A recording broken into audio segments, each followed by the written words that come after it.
Oi pessoal, meu nome é Carlos e hoje eu quero compartilhar com vocês uma história que mudou completamente a minha vida.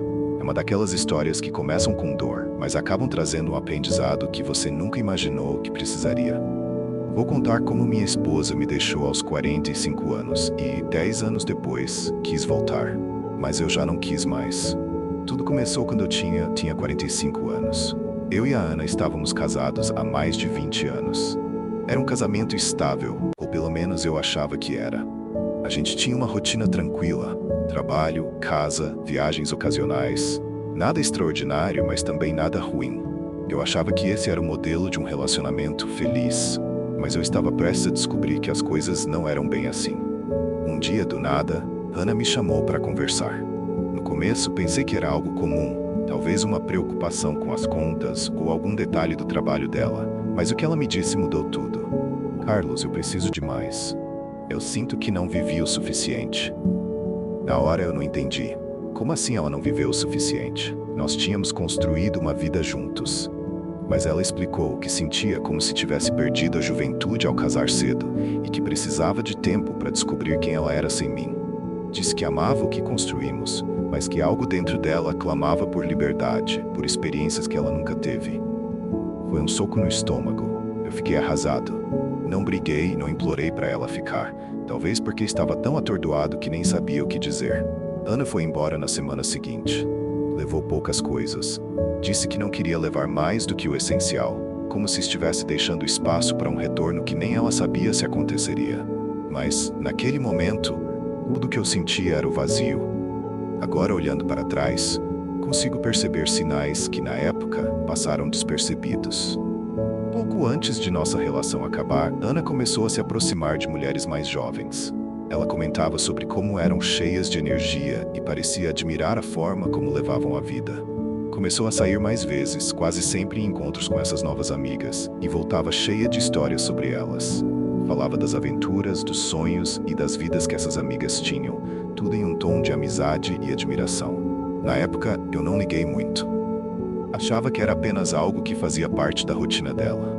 Mas depois da separação, ao refletir, percebi que aquilo era mais um sinal de que ela estava tentando se reconectar com algo que sentia ter perdido. Talvez uma parte da juventude que ela achava que tinha escapado. Os primeiros meses foram horríveis. A casa parecia enorme e vazia sem ela. Tudo me lembrava a Ana. O cheiro do perfume dela ainda estava no travesseiro, as canecas favoritas dela estavam no armário. Era como se ela ainda estivesse lá, mas ao mesmo tempo não estivesse mais. Eu me sentia perdido, sem direção. Minhas noites eram insones, meu apetite desapareceu, e quando não estava trabalhando, eu simplesmente vagava pela casa como um fantasma. Não foi imediato, mas com o tempo, e foi um processo lento, comecei a perceber coisas sobre mim mesmo que eu nunca tinha notado antes. A primeira coisa que notei é que pela primeira vez em mais de 20 anos, eu não tinha que consultar outra pessoa antes de tomar uma decisão. Isso foi assustador no início, mas depois de um tempo comecei a ver uma centelha de liberdade nisso. Eu não sabia o que fazer com essa liberdade no início.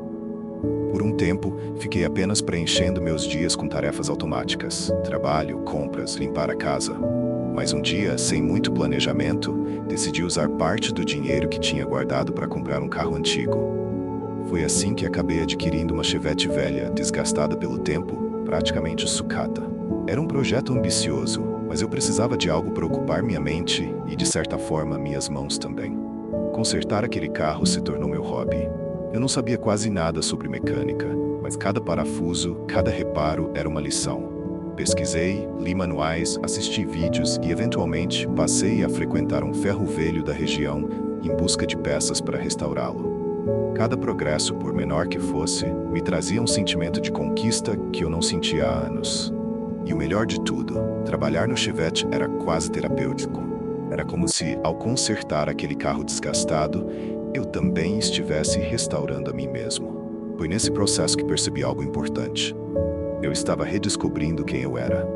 Durante os anos de casamento, sem perceber, eu tinha me adaptado tanto à vida a dois que tinha deixado de lado partes de mim mesmo. Não era culpa da Ana nem minha. Era algo que simplesmente aconteceu. Mas agora, com esse espaço para respirar, eu comecei a resgatar essas partes esquecidas. Entretanto, nem tudo era sobre paixões e descobertas. Uma das maiores dificuldades que enfrentei foi em relação à minha saúde. Lembro de noites em que fiquei doente, com febre alta, e percebi como era duro não ter alguém por perto para ajudar. Era só eu e o silêncio. No começo, essa realidade me assustava e me deixava vulnerável. Mas com o tempo, fui aprendendo a cuidar melhor de mim. Desenvolvi hábitos mais saudáveis, comecei a prestar atenção à alimentação e até a fazer exercícios regularmente. Tudo para reduzir a dependência de outra pessoa, caso algo desse errado. Essa independência, por mais desafiadora que fosse, acabou se tornando uma das maiores lições que tirei dessa fase. Eu não apenas aprendi a cuidar de mim fisicamente, mas também emocionalmente. Não era mais sobre esperar que outra pessoa preenchesse meus vazios. Era sobre encontrar formas de ser completo por conta própria. Os anos passaram e minha vida foi tomando uma nova forma. Eu descobri que gostava dessa nova rotina. Gostava de chegar em casa e encontrar tudo exatamente do jeito que deixei. Gostava de poder decidir o que fazer no meu tempo livre sem precisar consultar ninguém. Gostava de viajar sozinho e explorar lugares no meu ritmo. Aos poucos fui percebendo que não apenas estava me adaptando à minha nova vida, eu estava realmente apreciando ela. Então, 10 anos se passaram. 10 anos desde que Ana foi embora. Durante esse tempo nós não tivemos muito contato. Algumas mensagens aqui e ali, ocasiões formais, como aniversários, mas nada muito profundo. Eu tinha seguido em frente pelo que sabia, ela também.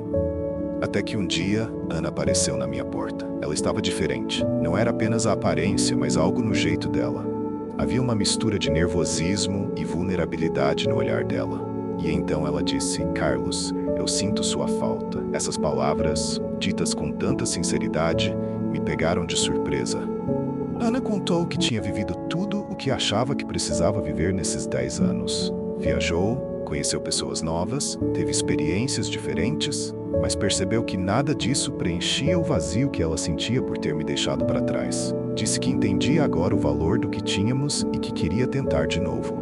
Eu ouvi tudo com atenção, porque ainda tinha carinho por ela. Mas enquanto ela falava, algo dentro de mim já sabia qual seria a minha resposta. Eu disse a ela: "Ana, você sempre vai ter um lugar especial no meu coração. Mas eu não sou mais o homem que você deixou há 10 anos." E era verdade. Durante aquele tempo todo sozinho, eu descobri algo precioso. Eu gostava da minha vida como estava agora. Gostava do meu espaço, da minha liberdade, da paz de estar comigo mesmo sem precisar abrir mão disso por ninguém. Não foi fácil dizer não para Ana naquele dia. Afinal, ela foi uma parte importante da minha vida por muito tempo, mas foi a decisão certa para mim. Eu não tinha raiva dela, nem ressentimentos. Pelo contrário, eu agradecia pela experiência que nossa separação me proporcionou. Foi isso que me permitiu crescer, me redescobrir e encontrar a paz comigo mesmo. Mas a história não termina aqui. Depois daquela conversa em que Ana tentou voltar, ela seguiu em frente novamente. Acabei descobrindo que ela se casou com um homem alguns anos depois. Não soube muitos detalhes porque já não acompanhava de perto a vida dela, mas parecia que as coisas estavam bem. Até que numa noite, algo inesperado aconteceu. Eram quase 11 horas quando ouvi batidas insistentes na minha porta. Achei estranho, já que eu não esperava ninguém. Quando abri, vi Ana ali, no estado que menos esperava. Ela estava embriagada, com os olhos vermelhos e, antes que eu dissesse qualquer coisa, começou a chorar. Entre soluços, ela me disse que as coisas no novo casamento tinham desmoronado, que estava infeliz, que havia cometido erros, mas que agora sabia que eu era o único com quem realmente se sentia segura. "Carlos, eu preciso de você. Por favor, me dá mais uma chance." Naquele momento eu senti um misto de emoções.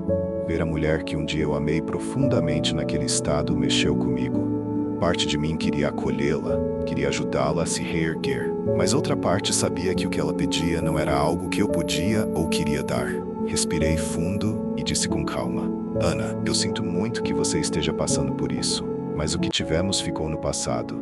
Não sou mais a pessoa que você conheceu e minha vida agora segue outro rumo." Ela chorou ainda mais.